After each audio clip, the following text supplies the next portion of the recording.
അപ്പോൾ ഇതുണ്ടായി York ചില്ലർ YV ഇതിൻ്റെ ഒരു മെക്കാനിക്കൽ സൈഡ് നമ്മൊരു വീഡിയോ ചെയ്യുന്ന പറഞ്ഞിട്ടുണ്ടായി. അപ്പോൾ ഈ കാണുന്നതാണ് ഇതിൻ്റെ മെക്കാനിക്കൽ സൈഡ് ഇറക്കിയാണ് ഈ കാണുന്നത്. ഓക്കെ, അപ്പോൾ ഇതിന് മുന്നേ ഒരു ഇലക്ട്രിക്കൽ സൈഡ് വീഡിയോ പറഞ്ഞാൽ ചെയ്തിട്ടുണ്ടായി. അതേമാതിരി കീപാഡ് കാര്യങ്ങളൊക്കെ എങ്ങനെ യൂസ് ചെയ്യണം എന്നുള്ളൊരു വീഡിയോ ചെയ്തിട്ടുണ്ടായി. അത് കാണാത്തവരൊക്കെ ഒന്ന് ജസ്റ്റ് കാണാം. അപ്പോൾ നമുക്ക് ഇതിൻ്റെ കുറച്ച് മെക്കാനിക്കൽ കാര്യങ്ങളൊക്കെ ഒന്ന് നോക്കട്ടെ. അപ്പോൾ ഈ കാണുന്നതാണ് കംപ്രസറിൻ്റെ സ്ക്രൂ കംപ്രസറാണ്, നമ്മുടെ ഇൻവെർട്ടർ കംപ്രസർ. ഇതിൻ്റെ സ്പെക്ക് കാര്യങ്ങളൊക്കെ ഇവിടെ കൊടുത്തിട്ടുണ്ട് കേട്ടോ. മോഡൽ നമ്പർ, സീരിയൽ നമ്പർ കാര്യങ്ങളൊക്കെ കൊടുത്തിട്ടുണ്ട് ഇവിടെ. വോൾട്ട്, RLA, പാർട്ട് നമ്പർ കാര്യങ്ങളൊക്കെ ഉണ്ട് ഇവിടെ. അപ്പോൾ ഇതാണ് ഇതിൻ്റെ മെക്കാനിക്കൽ സൈഡ് വരുന്നത്. ഇതാണ് ഓക്കെ. ഈ സൈഡ് വരുന്നതാണ് ഇലക്ട്രിക്കൽ സൈഡ്. ടെർമിനൽ കാര്യങ്ങൾ, ഇതിൻ്റെ ബാക്കിൽ വൈൻഡിങ് കാര്യങ്ങളൊക്കെ ഉണ്ട്. അത് ഞാൻ ഓപ്പൺ ചെയ്തിട്ടില്ല ആ സൈഡ്. ഓക്കെ, അപ്പോൾ ഇവിടെ ആയിട്ടാണ് നമുക്ക് ഹീറ്റർ വരുന്നത് കേട്ടോ. കംപ്രസറിൻ്റെ ഹീറ്റർ വരുന്നുണ്ട്. ഈ കാണുന്നതാണ് കംപ്രസറിൻ്റെ ഹീറ്റർ കാര്യങ്ങൾ. ഓക്കെ, കഴിഞ്ഞിട്ട് ഇങ്ങോട്ട് വന്നു കഴിഞ്ഞിട്ടുണ്ടെങ്കിൽ നമ്മുടെ HP-യുടെ കട്ട് ഓഫാണ് ഈ കാണുന്നത് ഇത്. ഓക്കെ, ഇത് വന്നിട്ട് നമ്മുടെ ഡിസ്ചാർജ് ടെമ്പറേച്ചറാണ് ഈ കാണുന്നത്. ഡിസ്ചാർജ് ടെമ്പറേച്ചർ സെൻസറാണ് ഇത്. ഓക്കെ, കഴിഞ്ഞ് ഇവിടെ നിന്നാണ് നമ്മുടെ ഡിസ്ചാർജ് ലൈൻ പോണത്. ഇതിനകത്തായിട്ടൊരു മഫ്ലർ ഉണ്ട് കേട്ടോ. നമ്മുടെ സൗണ്ട് വൈബ്രേഷൻ കാര്യങ്ങളൊക്കെ റെഡ്യൂസ് ചെയ്യാനായിട്ടുള്ള ഒരു മഫ്ലർ ഇതിനകത്തുണ്ട്. ഞാൻ ഈ ബോക്സും ഇത് ഓപ്പൺ ചെയ്തിട്ടില്ല, അതുകൊണ്ടാണ് ഇപ്പോൾ കാണാൻ പറ്റാത്തത്. പിന്നെ ഇതിനകത്ത് വന്നു കഴിഞ്ഞിട്ടുണ്ടെങ്കിൽ ഇവിടെ ഒരു വാൽവ് ഉണ്ട്. ഈ വാൽവ് നമുക്ക് മാനുവലായിട്ട് ഓപ്പൺ ക്ലോസ് ചെയ്യാൻ പറ്റും. നേരെ പോയി കഴിഞ്ഞിട്ടുണ്ടെങ്കിൽ നേരെ വന്നത് നമ്മുടെ ഓയിൽ സെപ്പറേറ്ററിലേക്കാണ് വന്നേക്കണേ. ഈ ലൈൻ വന്നാണ് ഡിസ്ചാർജ് വന്നേക്കുന്നത്. ഓയിൽ സെപ്പറേറ്ററിലേക്ക് വന്നിട്ട് ഇവിടെ വെച്ചിട്ടാണ് നമ്മുടെ ഓയിലും റെഫ്രിജറൻറ്റും സെപ്പറേറ്റ് ആവണേ.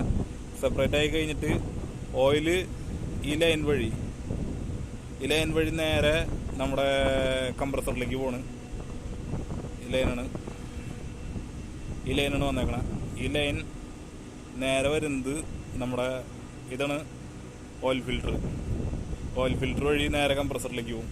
ഓക്കെ, പിന്നെ ഇവിടെയായിട്ട് നമ്മുടെ ഓയിൽ ടെമ്പറേച്ചറിൻ്റെ ട്രാൻസ്ഡ്യൂസർ കൊടുത്തിട്ടുണ്ട് ഇവിടെ. ഈ കാണുന്ന ഓയിൽ ടെമ്പറേച്ചർ ട്രാൻസ്ഡ്യൂസർ. ഓക്കെ, അത് കഴിഞ്ഞിട്ടുണ്ടെങ്കിൽ നമ്മൾ വീണ്ടും ഇങ്ങോട്ട് വന്നു കഴിഞ്ഞിട്ടുണ്ടെങ്കിൽ ഓയിൽ സെപ്പറേറ്ററിൻ്റെ ഭാഗത്തേക്ക് വന്നു കഴിഞ്ഞാൽ ഈ കാണുന്നതാണ് നമ്മുടെ പ്രഷർ റിലീസ് വാൽവാണിത്. ഓയിൽ സെപ്പറേറ്ററിൻ്റെ ടോപ്പിലായിട്ട് കൊടുത്തിട്ടുണ്ട്. പിന്നെ ഈ സൈഡിലേക്ക് വന്നു കഴിഞ്ഞിട്ടുണ്ടെങ്കിൽ ഇവിടെ നമ്മുടെ ഡിസ്ചാർജ് പ്രഷർ ട്രാൻസ്ഡ്യൂസർ കൊടുത്തിട്ടുണ്ട്. ഇവിടെ നമുക്ക് ചെക്ക് ചെയ്യാൻ പറ്റും ഡിസ്ചാർജ് പ്രഷർ കാര്യങ്ങളൊക്കെ. ഇവിടെ നമുക്ക് ഗേജ് കണക്ട് ചെയ്തിട്ടുണ്ടെങ്കിൽ ചെക്ക് ചെയ്യാൻ പറ്റും ഇവിടെ. ഓക്കെ, നെക്സ്റ്റ് ഈ ലൈൻ പോകണമെന്ന് പറഞ്ഞാൽ ഈ ലൈനാണ് പോണ കണ്ടൻസറിലേക്ക്. ഓക്കെ, കണ്ടൻസറിലേക്ക് പോയിട്ട് ഈ ലൈൻ മൊത്തം എല്ലാ കണ്ടൻസറിലേക്കും പോകണമാണ്. ഓക്കെ, കണ്ടൻസറിലേക്ക് പോയിട്ട് നമ്മുടെ ഫാൻ കാര്യങ്ങളൊക്കെ മേലുണ്ട്. ഓക്കെ, നേരെ കണ്ടൻസറിലേക്ക് പോണ്. അത് കഴിഞ്ഞിട്ട് കണ്ടൻസറിൽ നിന്ന് വരുന്ന ലൈനാണിത്. ഈ ലൈനാണ് കണ്ടൻസറിൽ നിന്ന് വരുന്നത്. ഈ ലൈൻ നേരെ പോണത് ഡ്രയർ ഫിൽറ്ററിലേക്കാണ്. ഓക്കെ,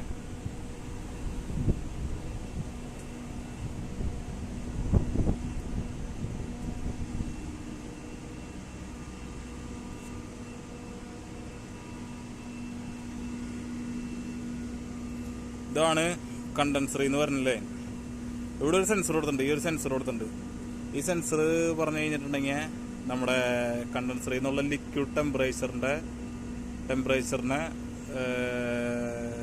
ലിക്വിഡിൻ്റെ ടെമ്പറേച്ചറിനെ സെൻസ് ചെയ്യാനായിട്ടുള്ളൊരു സെൻസർ കൊടുത്തിട്ടുണ്ട്. പിന്നെ ഒരു കാര്യം ശ്രദ്ധിക്കേണ്ടതെന്ന് പറഞ്ഞിട്ടുണ്ടെങ്കിൽ സെൻസർ കാര്യങ്ങളൊക്കെ നമ്മൾ റീപ്ലേസ് കാര്യങ്ങൾ എന്തെങ്കിലും ചെയ്യേണ്ടതെന്നുണ്ടെങ്കിൽ ഈ സെൻസർ എവിടെയാണ് ഇരിക്കുന്നത്. അപ്പോൾ അതായത് സെൻസർ ഡിഫക്റ്റീവ് ആയിക്കുന്ന സെൻസർ അഴിക്കും. ആ സെൻസർ എവിടെയാണോ ഇരിക്കുന്നത് ആ സ്ഥലത്ത് തന്നെ ഇത് പുതിയ സെൻസറാണെന്നുണ്ടെങ്കിലും ഫിക്സ് ചെയ്യണ്ട. അതിപ്പോൾ എവിടെ വെച്ചേക്കണമെന്ന് വെച്ചിട്ടുണ്ടെങ്കിൽ ഈ പഴയ സെൻസർ എവിടെ ഇരിക്കണേ അവിടെ തന്നെ പുതിയ സെൻസർ കണക്ട് ചെയ്യാം. ഓക്കെ, ഇതിൻ്റെ ടോപ്പിലാവാൻ പാടില്ല, ബോട്ടത്തിലാവാൻ പാടില്ല, സൈഡിലാവാൻ പാടില്ല. എവിടെയാണ് ഇരിക്കുന്നത് അവിടെ തന്നെ കൊണ്ട് കണക്ട് ചെയ്യണം പുതിയ സെൻസർ. ഓക്കെ, പിന്നെ ഒരു കാര്യം ശ്രദ്ധിക്കേണ്ടതെന്ന് പറഞ്ഞിട്ടുണ്ടെങ്കിൽ സെൻസർ കാര്യങ്ങളൊക്കെ നമ്മൾ റീപ്ലേസ് കാര്യങ്ങൾ എന്തെങ്കിലും ചെയ്യേണ്ടതെന്നുണ്ടെങ്കിൽ ഈ സെൻസർ എവിടെയാണോ ഇരിക്കുന്നത് ആ സെൻസർ തന്നെ പുതിയ സെൻസറാണെന്നുണ്ടെങ്കിലും ഫിക്സ് ചെയ്യണ്ട. അതിപ്പോൾ പുതിയ സെൻസർ അതല്ലാന്നുണ്ടെങ്കിൽ നമുക്ക് കറക്റ്റ് റീഡിങ് കാര്യങ്ങളൊക്കെ കിട്ടില്ല. അതിന് ശേഷം അതല്ലാന്നുണ്ടെങ്കിൽ പിന്നെ കുറച്ച് ദിവസത്തിന് ശേഷം വീണ്ടും കംപ്ലൈൻറ്റ് കാര്യങ്ങളൊക്കെ വീണ്ടും സ്റ്റാർട്ടാവും. അല്ലെന്നുണ്ടെങ്കിൽ അപ്പം തന്നെ നിങ്ങൾ പോണ മെയിൻ്റനൻസ് ചെയ്ത് പോയി അപ്പം തന്നെ കംപ്ലൈൻറ്റ് കാര്യങ്ങൾ വരും. അപ്പോൾ അത് പ്രത്യേകം അറിഞ്ഞിരിക്കേണ്ട ഒരു കാര്യമാണിത്. നമ്മൾ എവിടെ നിന്നാണോ സെൻസർ അഴിക്കണേ അവിടെ തന്നെ നമ്മൾ കണക്ട് ചെയ്യണം സെൻസർ. ഓക്കെ, അപ്പോൾ അല്ല നേരെ പിന്നെ വരുന്നതെന്ന് പറഞ്ഞിട്ടുണ്ടെങ്കിൽ ഇതാണ് ഡ്രയർ ഫിൽറ്ററിലേക്ക് വന്നിട്ടുണ്ട്. അതിന് മുന്നേ ഇവിടെ ഒരു ട്രാൻസ്ഡ്യൂസർ ഉണ്ട്, നമ്മുടെ ലിക്വിഡിൻ്റെ പ്രഷറിനെ സെൻസ് ചെയ്യാനായിട്ടുള്ളൊരു പ്രഷർ ട്രാൻസ്ഡ്യൂസർ ഇവിടെ ഉണ്ട്. പിന്നെ ഒരു സർവീസ് വാൽവ് ഇവിടെ ഉണ്ട്. പിന്നെ ഇവിടെ അഴിച്ചു കഴിഞ്ഞിട്ടുണ്ടെങ്കിൽ നമുക്ക് ഇതിൻ്റെ ഉള്ളിൽ നമ്മുടെ ഫിൽറ്റർ കാര്യങ്ങളൊക്കെ ഡ്രയർ കോറ് കാര്യങ്ങളൊക്കെ ഇതിനകത്താണ് വരുന്നത്. അതിൽ നിന്ന് ഈ ലൈൻ പിന്നെ നേരെ പോകണമെന്ന് പറഞ്ഞിട്ടുണ്ടെങ്കിൽ നമ്മുടെ ലിക്വിഡ് റിസീവറേക്ക് കണ്ടില്ലേ, ഇവിടെ ഒരു സൈഡ് ഗ്ലാസ് കൊടുത്തിട്ടുണ്ട്. ഈ നമ്മുടെ സോളിനോയിഡ് ത്രൂ ആണ്, നമ്മുടെ എക്സ്പാൻഷൻ വാൽവ് ത്രൂ ആണ് ലിക്വിഡ് റിസീവറേക്ക് പോണത്. ഓക്കെ, ഇതാണ് ലിക്വിഡ് റിസീവർ, ഇതാണ് നമ്മൾ കണ്ട എക്സ്പാൻഷൻ. ഓക്കെ, ഈ എക്സ്പാൻഷൻ ഓപ്പൺ ക്ലോസ് ആവണതെന്ന് പറഞ്ഞു കഴിഞ്ഞിട്ടുണ്ടെങ്കിൽ ഇവിടെ ഒരു സെൻസർ കൊടുത്തിട്ടുണ്ട്. ഇതാണ് ഒരു ലെവൽ സെൻസറാണ്. ഈ സെൻസർ ഇതിൽ നമുക്ക് ലെവൽ അറിയാൻ പറ്റും. ഇവിടെ ഒരു സൈഡ് ഗ്ലാസ് കാര്യങ്ങളൊക്കെ കൊടുത്തിട്ടുണ്ട്. ഇതിൻ്റെ ലെവലിനനുസരിച്ചാണ് ഈ ലിക്വിഡ് റിസീവറിലേക്കുള്ള EXV ഓപ്പറേറ്റ് ആവണത്. ഓക്കെ, ഓപ്പൺ ക്ലോസ് ആവണത്. അതിനുശേഷം പിന്നെ വരുന്നതെന്ന് പറഞ്ഞിട്ടുണ്ടെങ്കിൽ ഇവിടെ ഒരു ലൈൻ വരുന്നുണ്ട്. ഇതൊന്നുണ്ടെങ്കിൽ എക്കണോമൈസർ ലൈനാണ്. ഈ ലൈൻ നമുക്ക് നേരെ പോകണമെന്ന് പറഞ്ഞിട്ടുണ്ടെങ്കിൽ നേരെ കംപ്രസറിൻ്റെ ഹെഡിലേക്കാണ് പോകണത്. ഓക്കെ, ഇവിടെ ഒരു മാനുവൽ ക്ലോസ് ചെയ്യാനായിട്ടൊക്കെ ഉള്ളൊരു വാൽവ് കാര്യങ്ങളിലൂടെ കൊടുത്തിട്ടുണ്ട്. പിന്നെ ഇങ്ങോട്ട് വന്നു കഴിഞ്ഞിട്ടുണ്ടെങ്കിൽ ഇവിടെ ഒരു ഇത് കൊടുത്തിട്ടുണ്ട്, EXV ഇവിടെ ഒരെണ്ണം കൊടുത്തിട്ടുണ്ട് ഫ്ലോ കൺട്രോൾ ചെയ്യാനായിട്ട്. പിന്നെ ഈ ലൈൻ നമുക്ക് നേരെ വരുന്നതെന്ന് പറഞ്ഞു കഴിഞ്ഞിട്ടുണ്ടെങ്കിൽ കംപ്രസറിൻ്റെ ഇവിടേക്കായിട്ട് ഈ ഒരു ലൈൻ വരുന്നുണ്ട്, എക്കണോമൈസറിൻ്റെ ഒരു ലൈൻ വരുന്നു. ഓക്കെ, അടുത്തതായിട്ട് ലിക്വിഡ് റിസീവറിൻ്റെ ഔട്ട് പോകുന്നുണ്ട്, അവിടെ നിന്ന് പോകുന്നുണ്ട്. ആ ലൈൻ നേരെ പോണത് കൂളറിലേക്കാണ്. ഓക്കെ, ഇവിടെ ഒരു സൈഡ് ഗ്ലാസ് കാര്യങ്ങളൊക്കെ നിറയെ പൊടിയൊക്കെ പിടിച്ചിരിക്കുക, സർവീസ് കാര്യങ്ങളൊന്നും നടന്നിട്ടില്ല, അതുകൊണ്ടാണ്. അപ്പോൾ ഈ ഒരു ലൈനാണ് നേരെ പോണത് കൂളറിൽ പോയിട്ട് ജോയിൻ്റ് ആവുന്നുണ്ട്. ഈ കാണുന്നതാണ് കൂളറിൻ്റെ സൈഡ് ഗ്ലാസ്. ഓക്കെ, നേരെ പോയിട്ട് കൂളറിൽ പോയിട്ട് ജോയിൻ്റ് ആയി. ഈ ഒരു ലൈനാണ്. അതിനിട്ട് വീണ്ടും അവിടെ നിന്ന് ഇതാണ് സെക്ഷൻ ലൈൻ. സെക്ഷൻ നേരെ നമ്മുടെ കംപ്രസറിലേക്ക് പോകുന്നുണ്ട്. ഇതാണ് നമ്മുടെ സെക്ഷൻ പ്രഷർ ട്രാൻസ്ഡ്യൂസർ. നമുക്കിവിടെ ഗേജ് കണക്ട് ചെയ്തിട്ട് സെക്ഷൻ പ്രഷർ കാര്യങ്ങളൊക്കെ നമുക്കിവിടെ ചെക്ക് ചെയ്യാൻ പറ്റും. ഓക്കെ, പിന്നെ വരുന്നതെന്ന് പറഞ്ഞു കഴിഞ്ഞിട്ടുണ്ടെങ്കിൽ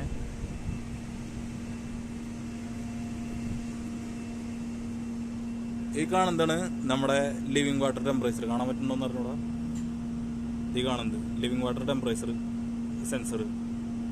ഓക്കെ, പിന്നെ ഇതിൻ്റെ എൻട്രിങ് വാട്ടർ ടെമ്പറേച്ചർ സെൻസറും കൂടി ഉണ്ട് ആ സൈഡിലായിട്ട്.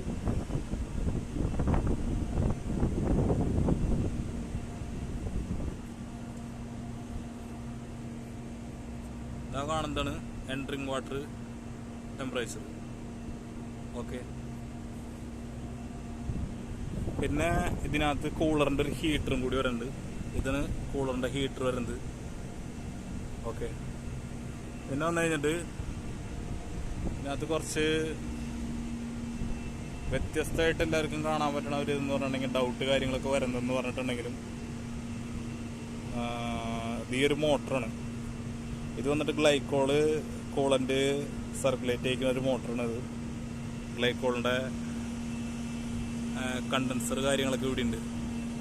ഓക്കെ, പിന്നെ വന്നിട്ട് ഗ്ലൈക്കോൾ ഫില്ലിങ് കാര്യങ്ങളൊക്കെ നടക്കുന്നത് അവിടെ കാണുന്നില്ല നിങ്ങൾ. അവിടെ ആ ഒരു ഇതിൽ കൂടെയാണ് ഗ്ലൈക്കോളിൻ്റെ ഫില്ലിങ് കാര്യങ്ങൾ. പിന്നെ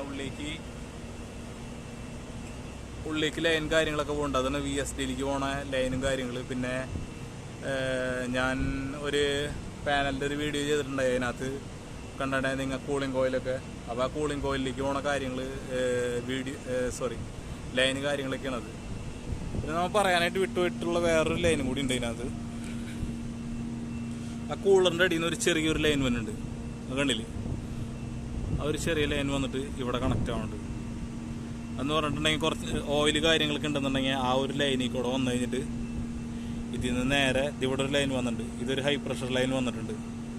നമ്മുടെ കണ്ടൻസറിൽ നിന്ന് ഒരു ലൂപ്പ് കൊടുത്തിട്ട് ഒരു ബ്രാഞ്ച് വന്നേക്കുന്നതാണ്. ഈ ലൈൻ വന്നിട്ട് ഇതൊരു റിഡക്ടർ നേരെ വന്നിട്ട് നമ്മുടെ സെക്ഷൻ ലൈനായിട്ട് ജോയിൻ്റ് ആവുന്നുണ്ട്. ഇവിടെ ഒരു എഡക്ടർ സെൻസർ കാര്യങ്ങളൊക്കെ കൊടുത്തിട്ടുണ്ട്. അപ്പോൾ ഈ സെൻസർ നമ്മൾ പറഞ്ഞുകൊണ്ട് തന്നെ അഴിക്കുന്നുണ്ടെങ്കിൽ എങ്ങനെയാണ് പൊസിഷൻ, ആ പൊസിഷനിൽ തന്നെ വെച്ചിട്ട് ടൈറ്റ് ചെയ്യണം. മേലേക്ക് താഴേക്കൊന്നും വരാൻ പാടില്ല. എവിടെയാണോ പഴയ സെൻസർ ഇരിക്കുന്നത് ആ സെൻസറിൻ്റെ പൊസിഷനിൽ തന്നെ സംഭവം കണക്ട് ചെയ്യണം. ഓക്കെ, അപ്പോൾ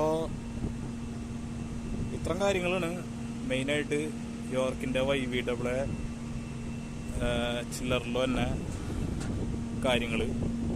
പിന്നെ ഒന്നുണ്ടെങ്കിൽ ഇതിൻ്റെ ചില്ല് വാട്ടർ ലൈനിലേക്ക് വരണമെന്നുണ്ടെങ്കിൽ ഇപ്പം ഞാൻ ഈ ചില്ലറിൻ്റെ അപ്പുറത്തെ സൈഡിലേക്ക് പോകണം. ഇതിൻ്റെ ചില്ല് വാട്ടറിൻ്റെ ലൈന് കാര്യങ്ങളൊക്കെ കാണിക്കാനായിട്ട് അപ്പുറത്തെ സൈഡിൽ വേറൊരു സർക്യൂട്ടും കൂടി ഉണ്ട്. അത് കുറച്ച് ടണ്ണ് കൂടിയ സർക്യൂട്ടാണ് അപ്പുറത്തുള്ളത്. പക്ഷെ നമ്മൾ ഈ പറഞ്ഞ സെയിം കാര്യങ്ങൾ തന്നെയാണ് അതിനകത്തുള്ളത്. എന്തൊക്കെ ഈ കംപ്രസറിൽ പറഞ്ഞു, ഈ കംപ്രസറിൻ്റെ സെയിം സംഭവങ്ങൾ തന്നെയാണ് അപ്പുറത്തെ കംപ്രസറിലും വരുന്നത്. അപ്പോൾ അതുകൊണ്ട് അത് കാണിക്കേണ്ട കാര്യമുണ്ടെന്ന് തോന്നില്ല. എന്നാലും ഞാൻ ഈ ചില്ല് വാട്ടർ ലൈനിൽ വരുന്ന കുറച്ച് കാര്യങ്ങൾ, ഇതിനകത്തുള്ള കാര്യങ്ങളൊക്കെ ഒന്ന് ജസ്റ്റ് കാണിച്ചു തരാം. ഇത് വേറൊരു ചില്ലറാണ് ഞാനിപ്പോൾ കാണിക്കാൻ പോണത്. അതായത് അപ്പുറത്തെ സൈഡിലേക്ക് പോകണമെന്നുണ്ടെങ്കിൽ അതിലേക്ക് ഇറങ്ങി പോകണം. അപ്പോൾ അതിൻ്റെ പേരിൽ ഇതിൻ്റെ അടുത്തുള്ള വേറൊരു ചില്ലറിൽ ഞാൻ കാണിച്ചു തരാം. ഓക്കെ, ഇതാണ് ചില്ലറിൻ്റെ ഫ്ലോ സ്വിച്ച് ഇട്ട. ഈ ഫ്ലോ സ്വിച്ചിലേക്ക് കമാൻഡ് വന്നിട്ടുണ്ടെങ്കിൽ മാത്രമാണ് ചില്ലർ ഓൺ ആവുള്ളൂ. ഓക്കെ, ഞങ്ങളിപ്പോൾ ജസ്റ്റ് ഇതിൻ്റെ ഒരു 2 മാസം മുന്നേ മാറിയേക്കുന്നതാണ് ഈ ഫ്ലോ സ്വിച്ച്.